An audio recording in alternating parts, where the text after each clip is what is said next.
Heroine Samantha ఏం చేసినా సరే దాని చుట్టూ ఏదో ఒక రచ్చ జరుగుతూనే ఉంటుంది. మరీ ముఖ్యంగా ఆమె సోషల్ మీడియాలో పెట్టే పోస్టులు, చేసే కామెంట్లు హాట్ టాపిక్ గా మారుతూ ఉంటాయి. అయితే కొన్నిసార్లు ఆమె ఏదో అనుకుని పోస్టులు పెడితే నెటిజన్లు తప్పుగా అర్థం చేసుకుని చివాట్లు పెట్టిన సందర్భాలు కూడా ఉన్నాయి. ఇలాగే ఇన్స్టాలో ఆమె పెట్టిన పోస్ట్ ఇప్పుడు పెద్ద చర్చకు దారితీసింది. నదులు తమ నీటిని తాము తాగవు, చెట్లు తమ పండ్లను తాము తినవు, సూర్యుడు తన కోసం ప్రకాశించడు, పువ్వులు తమ సువాసనను తాము పీల్చుకోవు, ఇతరుల కోసం జీవించటమే ప్రకృతి నియమం, మనమందరం ఒకరికొకరు సహాయం చేసుకోవటానికి పుట్టాం, ఎంత కష్టమైనా సరే సంతోషంగా ఉన్నప్పుడే జీవితం బావుంటుంది, కానీ మీ వల్ల ఇతరులు సంతోషంగా ఉంటే ఇంకా మంచిది అని పోన్ ఫ్రాన్సిస్ చెప్పానంటూ సమంత ఇన్స్టాలో పోస్ట్ పెట్టింది.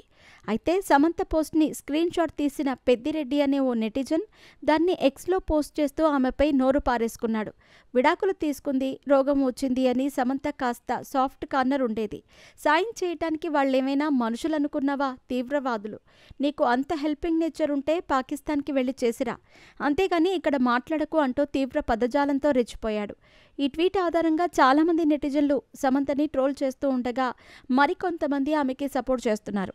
ఇటీవల చనిపోయిన పోప్ ఫ్రాన్సిస్కి నివాళిగా సమంత పోస్ట్ చేస్తే దాన్ని ఎందుకు కాంట్రవర్సీ చేస్తున్నారని కొందరు నిలదీస్తున్నారు.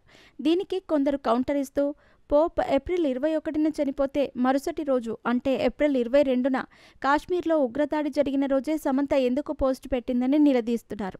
సమంత క్యారెక్టర్ ఎలాంటిదో తెలిసే నాగచైతన్య, నాగార్జున ఆమెను వదిలించుకున్నారని పర్సనల్ లైఫ్ గురించి కామెంట్లు చేస్తున్నారు.